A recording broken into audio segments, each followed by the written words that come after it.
आज हम लोग एक नए सब्जेक्ट का शुरुआत कर रहे हैं और ये बायोलॉजी सब्जेक्ट शुरुआत कर रहे हैं। और इसमें आज जो हम लोग का है कोशिका चैप्टर से शुरू ले रहे हैं, जिसमें पहले इंट्रोडक्शन पढ़ते हैं हम लोग क्या है इसमें। ठीक है, तो बताइए बायोलॉजी के जनक कौन है? बायोलॉजी के जनक अरस्तु। ठीक है, अरस्तु ने अपनी पुस्तक, किस पुस्तक में 500 जंतुओं की रचना, स्वभाव, वर्गीकरण, जनन इत्यादि का वर्णन किए हैं? हिस्टोरिया एनिमलियम। हाँ, अरस्तु ने हिस्टोरिया एनिमलियम। ठीक है, अरस्तु का किताब क्या है? हिस्टोरिया एनिमलियम में 500 जंतुओं के बारे में चर्चा किया है। इसलिए फादर ऑफ जूलॉजी कहते हैं। फादर ऑफ जूलॉजी किसको कहेंगे? अरस्तु को। तो जंतु विज्ञान का जनक याद रखिएगा, अरस्तु। जंतु विज्ञान का जनक अरस्तु और जीव विज्ञान का भी जनक अरस्तु। तो जंतु विज्ञान और जीव विज्ञान दोनों का अरस्तु। बायोलॉजी शब्द बताइए किसने दिया है? बायोलॉजी शब्द, तो बायोलॉजी शब्द किसने दिया है? तो लेमार्क और ट्रेविरेनस। लेमार्क और ट्रेविरेनस। लेमार्क जो कि फ्रांस के थे और ट्रेविरेनस जर्मनी के। ठीक है, तो आज बारिश का मौसम है, आज आप लोगों को शायद आवाज़ ठीक से सुनाई नहीं पड़ रहा होगा, तो देखिए आज आवाज़ आप लोग एडजस्ट कीजिए। और क्या, बायोलॉजी शब्द का प्रयोग किसने किया है? लेमार्क और ट्रेविरेनस। तो लेमार्क कहाँ के थे? फ्रांस के, और ट्रेविरेनस जर्मनी के। अब देखिए बायोलॉजी जो है, बायोलॉजी मुख्य रूप से दो शाखाओं में बटा हुआ है, एक बॉटनी और एक जूलॉजी। ठीक है, बायोलॉजी का मुख्य शाखा बॉटनी और जूलॉजी। बॉटनी यानी वनस्पति विज्ञान।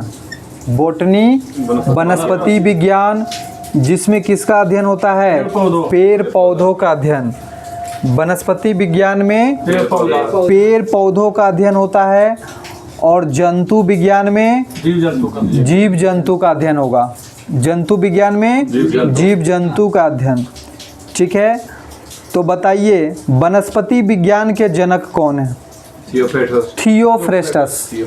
वनस्पति विज्ञान यानी बॉटनी के जनक थियोफ्रेस्टस, और जूलॉजी यानी जंतु विज्ञान के जनक बताइए? अरस्तु। जंतु विज्ञान का अरस्तु। तो याद रखिएगा, जीव विज्ञान का अरस्तु, और जीव विज्ञान दो शाखा में बटा हुआ है, जंतु विज्ञान और वनस्पति विज्ञान। तो वनस्पति विज्ञान का थियोफ्रेस्टस और जंतु विज्ञान का अरस्तु। आगे देखिए, थियोफ्रेस्टस का बताइए कौन सा किताब लिखा गया है? थियोफ्रेस्टस जो कि वनस्पति विज्ञान के जनक है, इन्होंने कौन सा किताब लिखे थे? तो हिस्टोरिया प्लांटेरम। थियोफ्रेस्टस का बुक है हिस्टोरिया प्लांटेरम। Historia plantarum. ठीक है, हिस्टोरिया प्लांटेरम। और हिस्टोरिया एनिमलियम किसका था? अरस्तु का। एनिमिलिया एनिमल वाला अरस्तु याद रखिएगा, प्लांटेरम यानी प्लांट वाला थियोफ्रेस्टस। ठीक है, तो थियोफ्रेस्टस ने अपनी पुस्तक हिस्टोरिया प्लांटेरम में 500 प्रकार के पेड़ पौधों के बारे में जानकारी दिया। कितने पौधे के बारे में? 500 प्रकार के पेड़ पौधे के बारे में जानकारी दिया। ठीक है, तो हिस्टोरिया एनिमिलिया के लेखक कौन हैं? हिस्टोरिया एनिमिलिया के लेखक अरस्तु। हिस्टोरिया प्लांटेरम के लेखक थियोफ्रेस्टस, याद रखिएगा। ठीक है, अब देखिए कोशिका। कोशिका का इंट्रोडक्शन हम लोग देखते हैं। तो कोशिका से बहुत सारे कोशिका मिलके क्या बनाते हैं? उत्तक। हाँ, कोशिका के मिलने से क्या बनता है? उत्तक। और उत्तक के मिलने से अंग। उत्तक के मिलने से अंग। और अंग के मिलने से अंग तंत्र, अंग के मिलने से अंग तंत्र, और अंग तंत्र के मिलने से शरीर, अंग तंत्र के मिलने से शरीर। अब बताइएगा कोशिका का अध्ययन, साइटोलॉजी। कोशिका का अध्ययन क्या होता है? साइटोलॉजी। कोशिका हमारे शरीर की संरचनात्मक एवं क्रियात्मक इकाई है। ठीक है, तो याद रखिएगा शरीर की संरचनात्मक एवं क्रियात्मक इकाई को क्या कहते हैं? कोशिका कहते हैं। ठीक है, तो कोशिका की सर्वप्रथम खोज किसने किया? हुक ने। हाँ, रॉबर्ट हुक 1665 में कोशिका की खोज। वो भी कौन सी कोशिका की खोज हुआ सबसे पहले? मृत कोशिका, डेड सेल। ठीक है, तो कोशिका की सर्वप्रथम खोज रॉबर्ट हुक ने किया 1665 में, और वो भी कैसा? मृत कोशिका। तो याद रखिएगा मृत कोशिका की खोज रॉबर्ट हुक, या फिर केवल कोशिका की खोज बोले तब पर भी रॉबर्ट हुक का ही नाम आएगा। ठीक है, और ये मृत कोशिका किस चीज़ में खोजा गया था? तो कॉर्क में खोजा गया था। कॉर्क की कोशिका बोलते हैं इसको। मृत कोशिका जो था कॉर्क की कोशिका थी। ठीक है, रॉबर्ट हुक की पुस्तक का नाम बताइए। रॉबर्ट हुक अपने किस किताब में मृत कोशिका के बारे में चर्चा किए थे? कौन सा किताब लिखे थे? तो माइक्रोग्राफिया। माइक्रोग्राफिया के लेखक रॉबर्ट हुक। माइक्रोग्राफिया के लेखक रॉबर्ट हुक।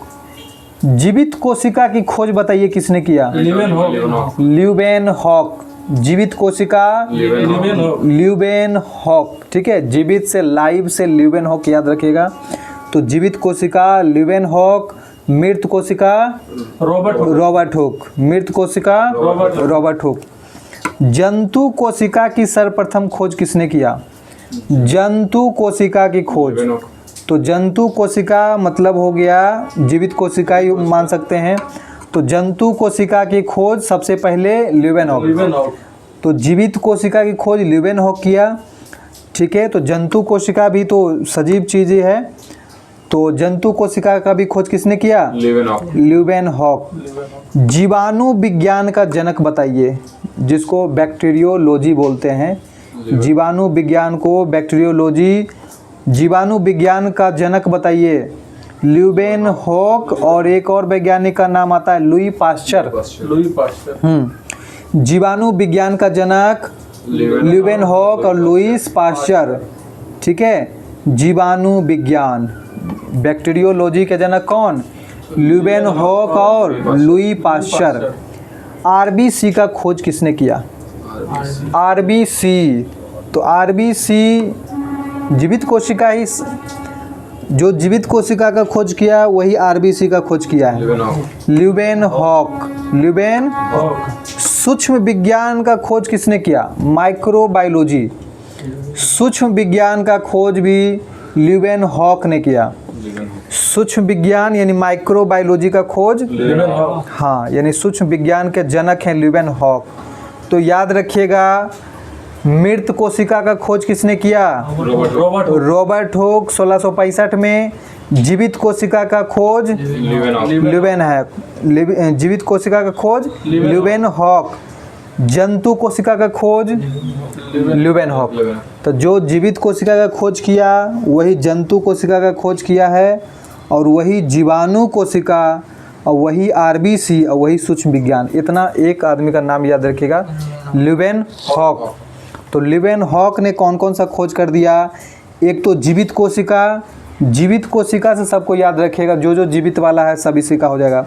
जीवित कोशिका, जंतु कोशिका, जीवाणु विज्ञान, आरबीसी, सूक्ष्म विज्ञान। ठीक है,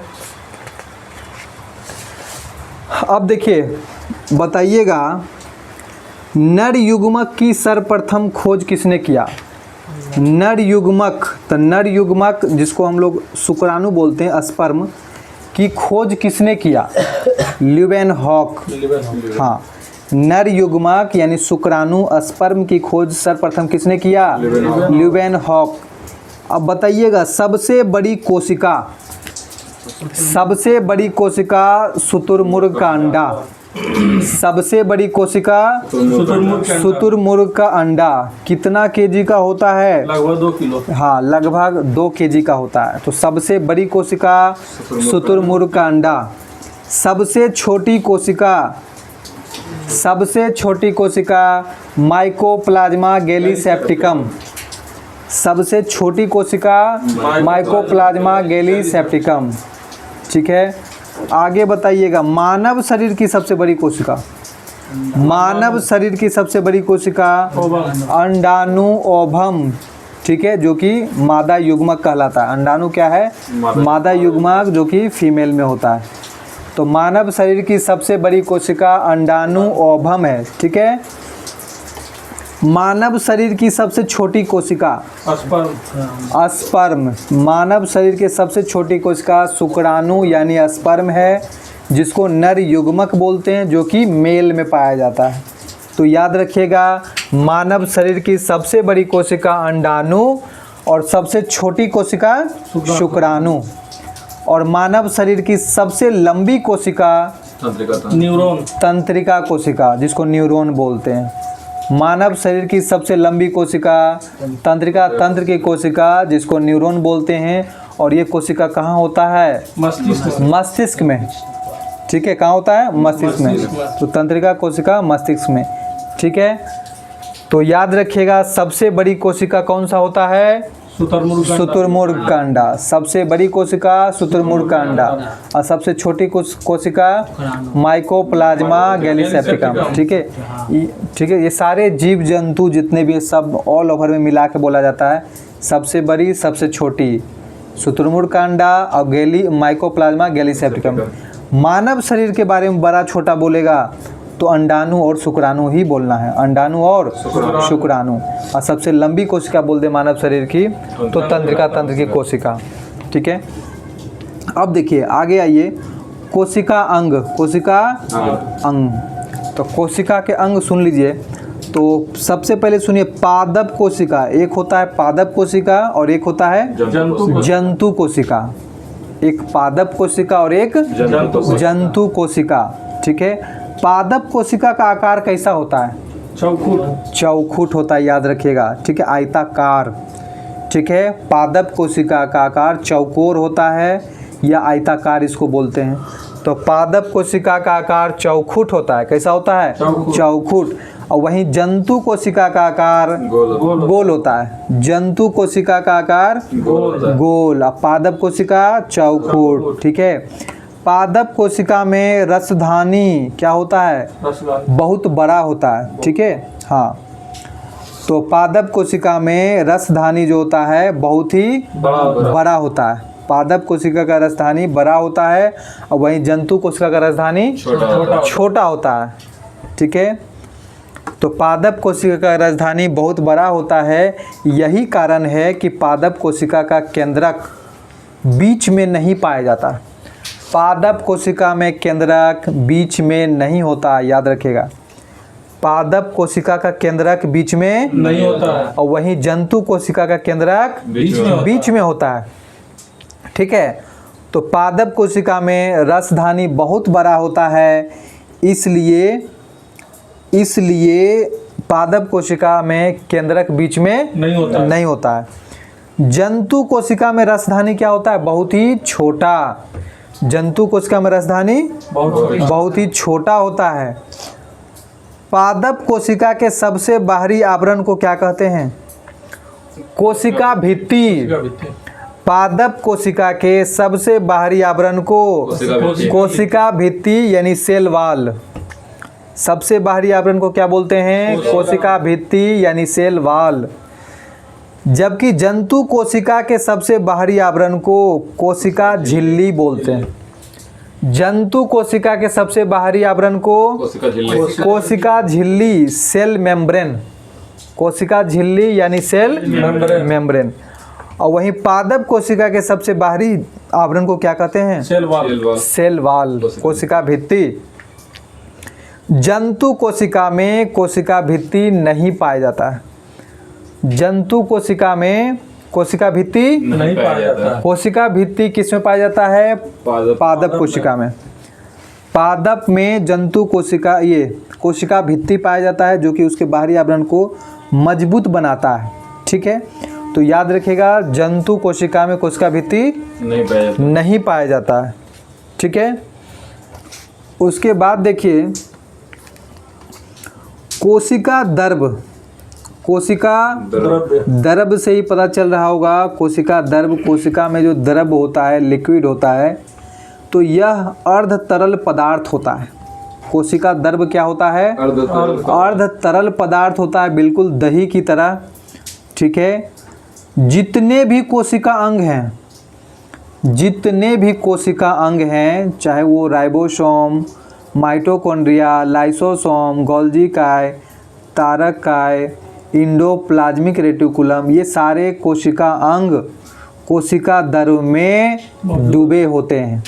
कोशिका द्रव में ये तैरते रहते हैं, डूबे रहते हैं। ठीक है, जितना भी कोशिका अंग है ये सभी कहाँ होते हैं? कोशिका द्रव में तैरते रहते हैं। ठीक है, कोशिका द्रव में तैरते हैं। और कोशिका द्रव कैसा होता है? अर्ध तरल पदार्थ होता है। ठीक है, बिल्कुल दही की तरह। तो कोशिका जो है, कोशिका मुख्य रूप से 3 बड़ा इसका जो है अंग है। एक है जीव द्रव, एक कोशिका द्रव और एक केंद्रक द्रव। तो जीव द्रव किसको कहेंगे? जीव द्रव, देखिए जीव द्रव नाम आ गया, यानी कोशिका द्रव और केंद्रक द्रव दोनों मिलाकर को जीव द्रव बोलते हैं। कोशिका द्रव और केंद्रक द्रव को क्या बोलेंगे? जीव द्रव हो गया। कोशिका द्रव किसको बोलेंगे? जो कोशिका के अंदर होता है। कोशिका द्रव बोलेंगे। देखिए कोशिका होता है और कोशिका किससे घिरा होता है? कोशिका ये झिल्ली से। हाँ, कोशिका झिल्ली से घिरा होता है और उसके बीच में सेंटर होता है, मतलब केंद्रक होता है। बीच में क्या होता है? केंद्रक। तो केंद्रक में भी केंद्रक द्रव होता है। केंद्रक में केंद्रक द्रव, और केंद्रक के बाहर वाला हिस्सा जो होता है वो कोशिका द्रव होता है। केंद्रक के अंदर भी द्रव है तो उसको तो केंद्रक द्रव बोल देंगे, और केंद्रक के बाहर भी द्रव है उसको कोशिका द्रव बोलते हैं। और यही दोनों द्रव को मिलाकर जीव द्रव कहते हैं। हाँ, तो केंद्रक के अंदर जो द्रव होता है उसको केंद्रक द्रव बोलेंगे। ठीक है, न्यूक्लियोप्लाज्म, केंद्रक द्रव को न्यूक्लियोप्लाज्म। और वहीं केंद्रक द्रव के बाहर यानी कोशिका झिल्ली और केंद्रक के बीच वाला द्रव, कोशिका झिल्ली सबसे बाहर हुआ और केंद्रक, कोशिका झिल्ली और केंद्रक के बीच वाले द्रव को क्या बोलेंगे? कोशिका द्रव, साइटोप्लाज्म, साइटोप्लाज्म। और कोशिका द्रव और केंद्रक द्रव को दोनों मिलाकर क्या बोलते हैं? जीव द्रव, प्रोटोप्लाज्म, प्रोटोप्लाज्म। ठीक है, अब देखिए कोशिका सिद्धांत, कोशिका के सिद्धांत। तो कोशिका के सिद्धांत में क्या कहा गया? प्रत्येक जीव की उत्पत्ति एक कोशिका से होती है। प्रत्येक जीव की उत्पत्ति एक कोशिका से होती है। प्रत्येक जीव का शरीर एक या अनेक कोशिकाओं का बना होता है। प्रत्येक जीव का शरीर एक या अनेक कोशिकाओं का बना होता है। ठीक है, प्रत्येक कोशिका एक स्वाधीन इकाई है, तथापि सभी कोशिकाएं मिलकर काम करती है। सभी कोशिकाएं मिलकर काम करती है, फलस्वरूप एक जीव का निर्माण होता है। सभी कोशिकाएं मिलकर एक काम करती है और इसके फलस्वरूप एक जीव का निर्माण करती है। कोशिका का निर्माण जिस क्रिया से होता है उसमें केंद्रक मुख्य कार्यकर्ता होता है। कोशिका का निर्माण जिस क्रिया से होता है उसमें केंद्रक मुख्य कार्यकर्ता होता है। नई कोशिका पुरानी कोशिका से ही कोशिका विभाजन द्वारा उत्पन्न होता है। यह किसने कहा? फिर से सुनिए, नई कोशिका पुरानी कोशिका से ही कोशिका विभाजन द्वारा उत्पन्न होता है। यह किसने कहा? तो रुडोल्फ विर्चो 1855 में। ठीक है, रुडोल्फ विर्चो 1855 में। तो नई कोशिका पुरानी कोशिका से ही कोशिका विभाजन द्वारा उत्पन्न होता है। तो याद रखिएगा, नई कोशिका का निर्माण पुरानी कोशिका से ही होता है कोशिका विभाजन के द्वारा। तो कोशिका विभाजन का खोज किसने किया? तो ये विर्चाऊ ने ही किया है, रुडोल्फ विर्चाऊ 1855 में। सबसे अधिक कोशिका विभाजन बताइए किस में होता है? लीवर में। सबसे अधिक कोशिका विभाजन लीवर यानी यकृत में होता है। यानी पुनर्उद्भवन शक्ति सबसे अधिक किसमें है? लीवर में। ठीक है, पुनर्उद्भवन शक्ति सबसे ज़्यादा, मतलब पुनर्निर्माण होने का शक्ति सबसे ज़्यादा जो होता है लीवर में। तो सबसे अधिक कोशिका विभाजन किसमें होता है? लीवर में। सबसे कम कोशिका विभाजन बताइए। मानव शरीर में सबसे कम कोशिका विभाजन किसमें होता है?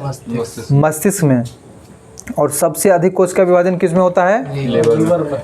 हाँ, सबसे अधिक कोशिका विभाजन लीवर में होता है और सबसे कम कोशिका विभाजन मस्तिष्क में होता है। ठीक है, तो आज के लिए हम लोग इस क्लास को इतना ही रखते हैं। ये था हमारा कोशिका का इंट्रोडक्शन क्लास था, और अगले क्लास में हम लोग कोशिका का डिटेल पढ़ेंगे, जिसमें एक कोशिकीय, बहुकोशिकीय और इसमें सारे जितने भी कोशिका अंग होते हैं वे सारे टॉपिक के बारे में पढ़ेंगे। तो आज के लिए हम लोग इतना ही रखते हैं।